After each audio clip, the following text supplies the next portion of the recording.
আজকে কাকে ভোট দিয়েছো? হ্যাঁ, আমি কাকে ভোট দিয়েছি তোর জানার কি দরকার? জানতে হবে। কি জানতে হবে? তুমি কাকে ভোট দিয়েছো? আর প্রাইম মিনিস্টার, বলো কি কাকে ভোট দিয়েছো? আমি বলতে পারবো না। বলো, টেং করতে নেই। বলো। আগে আগে বল, তুই কি জানিস কে কে কে আছে ভোটে? সেটা কি জানিস? হ্যাঁ, BJP, Trinamool.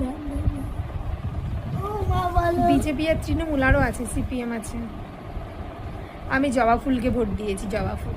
BJP, Trinamool, CPM কাউকে দেয়নি, জবা ফুল। না, ওখানে কোনো বাটারই ছিল না জবা ফুলের জন্য। তাহলে কিসের বাটন ছিল? জোড়া ফুল চিহ্ন আর লোটাস আর কিছুই ছিল, আর সিবিএম। আমি আমি কাকে ভোট দিয়েছি? আমি কি আদৌ ভোট দিয়েছি? হ্যাঁ, ভুলে গেছি। আমি কেমন যেন সব গুলিয়ে ফেলছি এখন। আমি আবার ভোট দিতে যাবো, এসে তোকে বলবো। আমি ছাড়, দেখো কেমন জ্বালাচ্ছে আমাকে। ওকে বলতে হবে আমি কাকে ভোট দিয়েছি।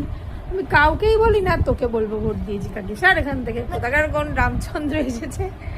জ্বালাস না, ঘুমা। কিরম বধ হয়েছে, আমাকে জ্বালিয়ে যাচ্ছে তখন থেকে।